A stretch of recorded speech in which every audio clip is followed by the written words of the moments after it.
मुझे लगता है कि राहुल गांधी जी संविधान खाली दिखाते हैं, लेकिन संविधान की बातें नहीं बताते हैं। तो संविधान में जो बातें हैं, ये बातें बताने के लिए राहुल गांधी भूल जाते हैं। और ये संविधान बदलेगी इसी तरह का नेगेटिव प्रचार करके, नेगेटिव प्रचार करके उन्होंने लोकसभा में तो अपना फायदा ले लिया। कांग्रेस पार्टी की 44 सीटों में से 99 सीटें चुनकर आई, लेकिन सरकार बनाने में मतलब कांग्रेस पार्टी आज उतनी ताकतवर नहीं है। आज भारतीय जनता पार्टी सबसे बड़ी ताकत के रूप में आज पूरे देश में खड़ी है। और नरेंद्र मोदी जी का नेतृत्व सबको साथ में ले जाने वाला नेतृत्व है, देश के विकास का नेतृत्व है। किसान है, गरीब है, महिला है, युवा है, ये सबको न्याय देने वाला उनका नेतृत्व है। तो इसीलिए उनके साथ स्पर्धा करना बिल्कुल ठीक नहीं है। और नरेंद्र मोदी जी को बदलना है बच्चों का खेल नहीं है। नरेंद्र मोदी जी ताकतवर है, उनके पास मेजॉरिटी है और मोदी जी को कोई हटा नहीं सकते हैं, ऐसा मेरा इसके संबंध में मानना है। सर, एक कॉकरोच जनता पार्टी अभी चल रही है बहुत तेज, आप क्या लगता है इस तरीके? मुझे लगता है कि कॉकरोच जनता पार्टी जो है ये मतलब अमेरिका में रहने वाले एक स्टूडेंट ने मतलब ये पार्टी बनाई है। और हर एक को पार्टी बनाने का अधिकार है, लेकिन जिस तरह नीट एग्जाम में जो भी कुछ गड़बड़ी हुई है उसके लिए हमारी एचआरडी मिनिस्ट्री धर्मेंद्र प्रधान जी, हमारी माननीय मोदी जी की सरकार भी इसके लिए सीरियस है। और नीट एग्जाम में जो भी मतलब गड़बड़ हुई है तो हमारे महाराष्ट्र में ज्यादा लोग पकड़े गए हैं। और देवेंद्र फडणवीस जी ने ये ऐलान किया है कि भाई नीट घोटाले में या नीट पेपर फुटी में जो भी लोग हैं उनको बख्शा नहीं जाएगा और सभी लोगों को अरेस्ट किया है।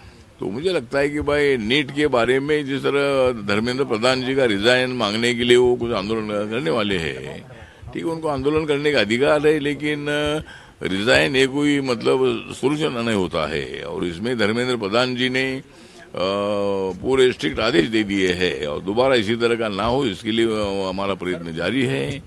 और ऐसी पेपर फूटी कांग्रेस के जमाने में हुई है, तो इसीलिए, लेकिन इसका मतलब हमारे कार्यकाल में होना चाहिए ऐसा बिल्कुल नहीं है। हम चाहते हैं कि भाई ऐसा गलत काम नहीं होना चाहिए। गलत काम करने वालों को कठोर सजा करने का हमारी भूमिका है। ये बताइए, ओवैसी साहब कहते हैं कि जो है कि अब बुरके वाली जो है अब वजीर आला बनेगी, मतलब आने वाले दिनों में वजीर आला बनेगी, तो ऐसे में कैसे देख रहे हैं? मुझे लगता है कि ओवैसी जी हमारे अच्छे मित्र भी है, हमारे मुस्लिम कम्युनिटी के नेता भी है और कई राज्यों में उनको कुछ सीटें भी मिल रही है। तो मुझे लगता है कि बुरके वाली, क्या बोल रहे हैं, बुरके वाली प्रधानमंत्री बनने की। हाँ, तो मतलब ओवैसी का जो कहना है कि भाई बुरके वाली प्रधानमंत्री बनेगी, तो मुझे लगता है कि इतना मुस्लिम समाज का वोट नहीं है। दलित समाज का भी हमारा वोट है, ये हमारे वोट पर हम चुनकर नहीं आ सकते हैं। और इसीलिए मुझे लगता है कि बुरके वाली प्रधानमंत्री बनेगी ऐसा जो बोल रहे हैं तो बिल्कुल ये सत्य नहीं है। बिना विकास किए जो उनकी सीटें आ गई थी, बिना कोई विकास किए उनकी सीटें आई थी। किसकी? ओवैसी साहब की। ठीक है, उनकी सीटें तो आती है, मतलब जहाँ जहाँ मुस्लिम बहुल एरिया है वहाँ लोकतंत्र में उनको अधिकार है। धर्मेंद्र प्रधान जी को इस्तीफा देना चाहिए। धर्मेंद्र प्रधान जी को इस्तीफा देना चाहिए। मुझे लगता है कि धर्मेंद्र प्रधान जी को इस्तीफा देने की जरूरी नहीं है। जो पेपर फुटी में जो भी लोग मतलब मिले हैं वो सबको कठोर सजा मिलने वाली है। और मुझे लगता है कि धर्मेंद्र प्रधान ने इस्तीफा देने की आवश्यकता नहीं है, लेकिन दोबारा इसी तरह की पेपर फूटी ना हो उसके लिए प्रयत्न उन्होंने करना चाहिए। और हमारी सरकार जो है उसके लिए गंभीर है। और जिन लोगों ने मतलब पेपर फूटी का प्लान किया है, ब्लैकमेल किया है, उन लोगों को कड़ी सजा देने का प्रयत्न हमारी सरकार का रहेगा। कितनी सीटों पर चुनाव लड़ेंगे और कौन कौन सी सीटें? बस ठीक है, चलो, थैंक यू। चुनाव लड़ने की कितनी सीटों पर यूपी में चुनाव? अब तो रिपब्लिकन पार्टी ज्यादा सीटें तो नहीं मांगती है, लेकिन अगर 20-25 सीटों पर हम तैयारी कर रहे हैं, लेकिन उसमें एक 5-6 सीटें रिपब्लिकन पार्टी को मिलनी चाहिए इंडिया में, इसी तरह का हमारा प्रयत्न है। और आने वाली विधानसभा के चुनाव में योगी आदित्यनाथ जी ने बहुत अच्छा काम किया है, गुंडाराज खत्म किया है, यहाँ विकास भी तेजी से हो रहा है मोदी जी के नेतृत्व में। और इसीलिए इस वक्त हमको जो 403 सीटें हैं उसमें 300 से ज़्यादा सीटें मिलेगी, ऐसा हमको पूरा विश्वास है। और मुझे लगता है कि यहाँ उत्तर प्रदेश में हमारी एनडीए स्ट्रांग है और आगे भी स्ट्रांग रहेगी। सर जीडीपी ग्रोथ लगातार भारत की बढ़ती जा रही है। जीडीपी ग्रोथ 7.7 बढ़ी है, किस तरह से देखते हैं? क्या क्या जीडीपी ग्रोथ? हाँ, जीडीपी ग्रोथ है, अभी हमारी कोशिश चल रही है, मतलब जीडीपी ग्रोथ जो है ये ठीक मेंटेन करने के लिए हमारा प्रयत्न जारी है। लेकिन ये अमेरिका ईरान के युद्ध से ही कुछ प्रॉब्लम आ गया है, तो इसीलिए मुझे लगता है कि इसीलिए कोई पेट्रोल डीजल के भाव भी बढ़ाना पड़ा था सरकार को। हम सरकार आम आदमी को तकलीफ देना नहीं चाहती है, लेकिन देश की आर्थिक स्थिति आज ऐसी थी कि वह हमारी सरकार जब शाही थी तब से हमने पेट्रोल डीजल में कभी मतलब बढ़ोतरी नहीं की थी, लेकिन अभी वो करनी पड़ी है। लेकिन कुछ दिनों के बाद उसमें मतलब जो रेट बढ़े हैं वो कम करने के बारे में जरूर विचार होगा। 29 रुपए गैस के दाम भी बढ़ गए हैं आज।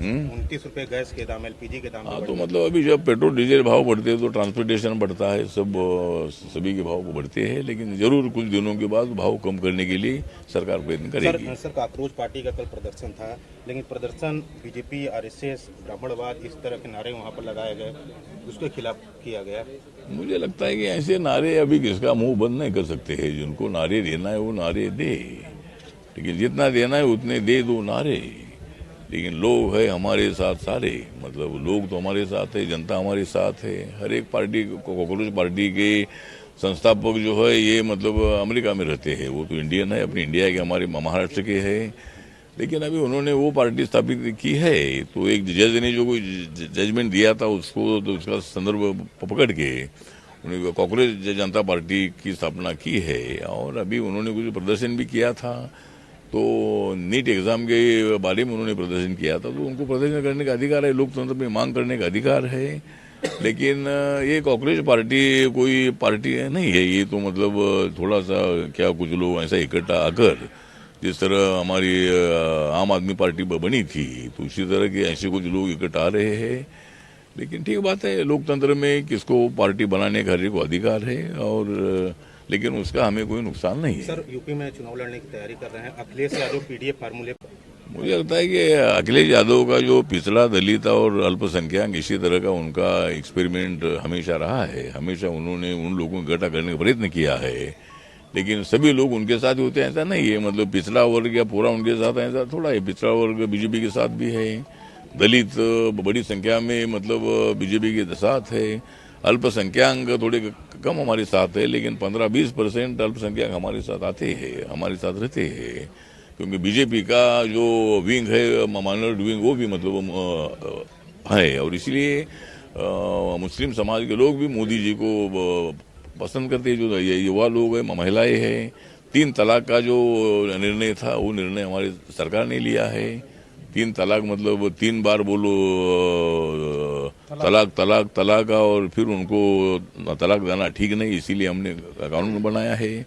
इसलिए मुस्लिम महिलाएं भी मतलब मोदी जी को वोट करती है, तो इसीलिए अखिलेश यादव जी का पीडीए का फॉर्मूला नहीं चलेगा, और यहाँ चलेगा नरेंद्र मोदी जी का नारा चलेगा या योगी जी का नारा चलेगा।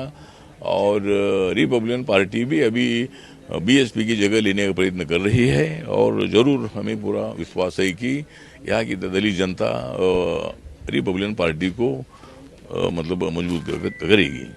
आपके राज्य की खबरें, आपके शहर की खबरें सबसे पहले जानने के लिए देखते रहें अमर उजाला। चैनल को सब्सक्राइब जरूर कर लें और पाएं हर अपडेट।